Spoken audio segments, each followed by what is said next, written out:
So, hello everybody.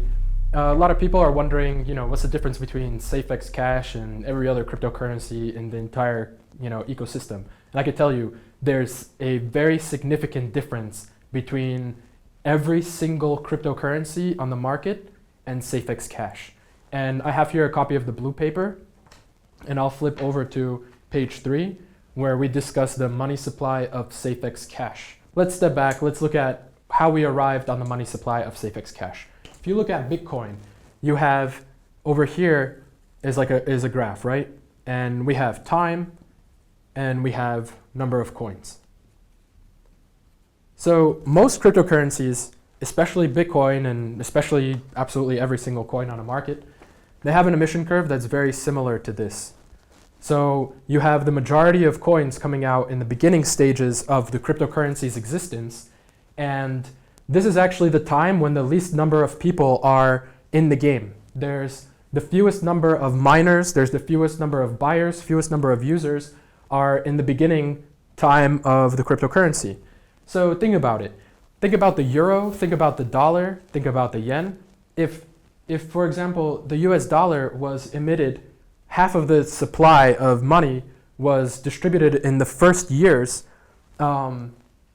things wouldn't be so nice. You'd have prices that go like this and prices that go down like that. And you see that in lots and lots of cryptocurrencies. Pretty much, you name them.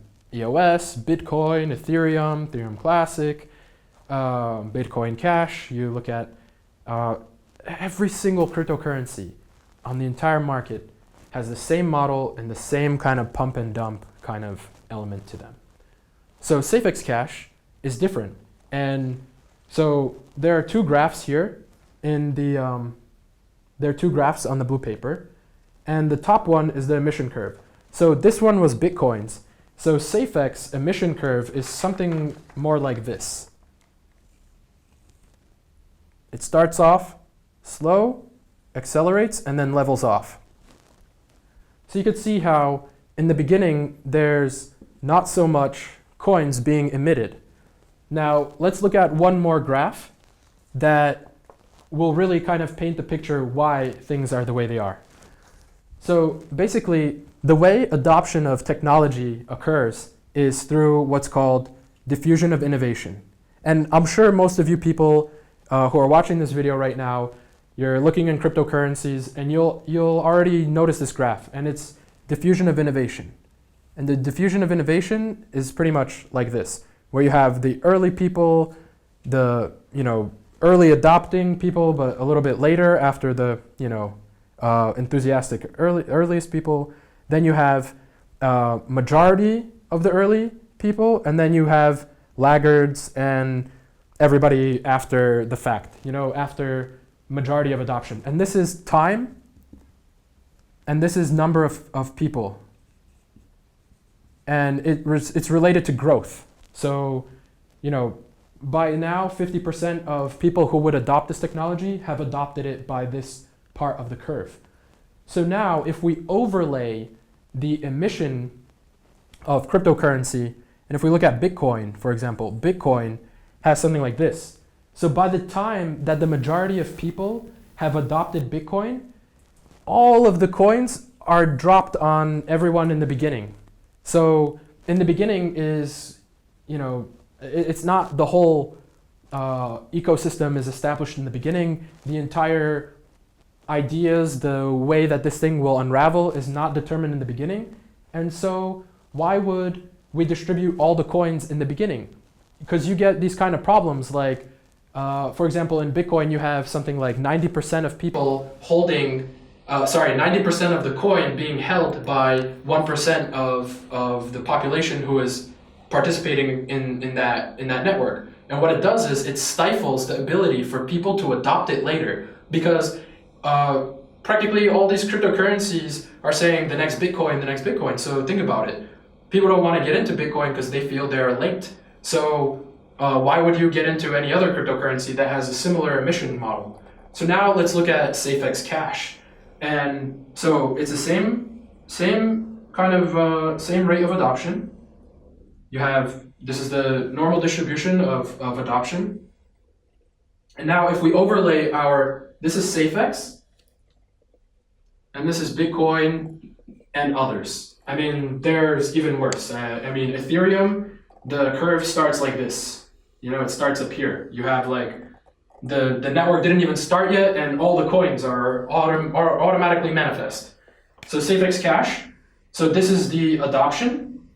And then the Safex Cash, we could just like draw it right here, where the intersection is here. We increase the amount of coins being distributed as there's more people. So what is that? Our theory is that this is all theory, right? Same like Bitcoin, they felt that when Satoshi released the emission curve of Bitcoin, he felt that he needed to incentivize the people to mine the coin from the very beginning. So he said, okay, if you mine this coin, I'll give you a lot of it, right?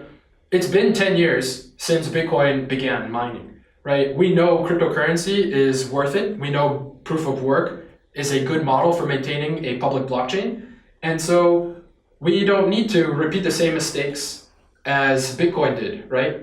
We don't need to do exactly as Bitcoin did. We can optimize and innovate, and that's exactly what we did. So I wouldn't be surprised if a year, 2 years from now, because we have a stable growth in the price of our coin and a stable adoption, stable growth, meaning like constant growth in our adoption, then that will mean that more cryptocurrencies will realize that, okay, we don't need to mimic Bitcoin or Ethereum, and those projects were good for those times. But things have changed. We know cryptocurrency is here to stay, and we need new ways to deal with these concepts. And so if we're correct, we will grow and we'll have a very stable growth. So we won't have pump and dump situations where price rockets and drops because of centralized holdings of the coin. Because, you know, if you were in Bitcoin, let's say 8 or 9 years ago, you could have mined out 50,000 Bitcoins. And if you have 50,000 Bitcoins today, you can take the price up and down 50% if you wanted to. We won't have that in Safex Cash because we have this, it's the S curve. So the amount of coins comes out later than in the beginning. So that's the second point, like additional point. The mining. So if you're getting into Bitcoin mining now, you're on like the tail end of the rewards. You're getting like 12.5 Bitcoins. In 2 years, you're going to be getting 6.25 of a Bitcoin. Whereas if you were in the beginning, you got 50 Bitcoins.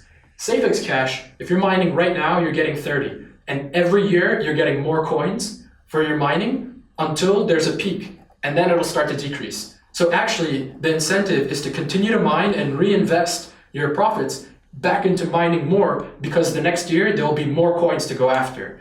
And that'll allow for more distribution, because it's not like you're jumping into Ethereum mining because it's hot right now, you can make a quick profit, and then if you don't get in right now, in 3 months it's dead. Safex is nothing like that. If you get in over the next 7 years, you're in good shape. You're always going to be attacking a bigger pool of coins. And that'll mean that whatever you do now is meaningful for tomorrow. So you want to gear up ASAP and stay geared up along with the flow of increasing amount of coins until the point is where there's so much transaction volume, because we reach that 7th year where the amount of coin distribution starts to level off. Actually, this curve continues and it levels off a little bit higher over here. So this is the model. This is the model that we believe that as long as we maintain our usable network, our marketplace, and people are buying and transacting and using our protocols for various different transactions, that means that, plus the emission curve, that means that we'll have stable growth, constant growth, less pump and dump, and a great place to store your money, to use this money, to sell things for this cryptocurrency. I mean, this is what we're looking for. I mean, people are afraid of Bitcoin because it's volatile. So we want the prices to grow, and we want people to adopt it and not be afraid. So this works against you in more than one way. People are afraid. You have less incentive people who are cashing out, who maybe contributed absolutely nothing to the proliferation of the currency, to its adoption, to its usage, and maybe bought it for like 5 cents 8 years ago forgot about it and show up, after all the work's been done by other people, and just cash out and just smash that thing to the ground. So all these things, we've been in this game for a long time. Why would we do things the same way over and over again? So we came up with that. We came up with that new way of doing proof of work mining that we believe will incentivize the growth of the network, that we believe will proliferate the currency far and wide, provide stable growth, and provide a place that is meaningful for a marketplace. So that is why Safex Cash is different than every single other coin. So now finally, let's get into conclusion. Okay, let's say you made a marketplace for your coin, right? Great. I'm talking other coin developers out there. I'm sorry to say, but you're completely screwed. If you already released your coin and didn't consider these things, and you don't have an emission curve that's anything like this, or you didn't think about anything about this at all before, I'm sorry to say, but you can do all you want, you could bring everybody you want, but it doesn't matter because you have centralized problems in your emission curve. If you've already distributed coins, you have master nodes, you have you have more than 0.5% of a pre-mine for your founders, etc., you're in big trouble because why would you? It's like saying we're going to start the US dollar. I mean, this is not a company.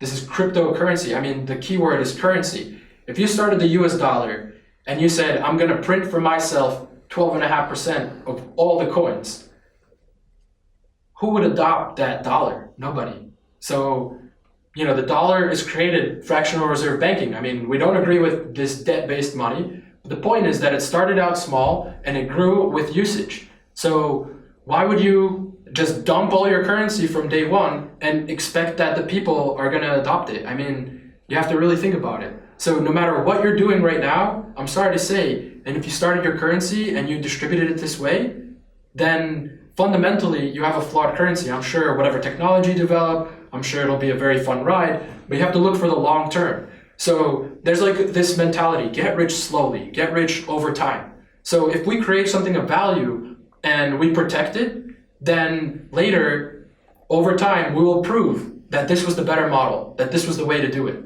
So thank you for listening. If you're a coin developer, consider this for your future coin creation.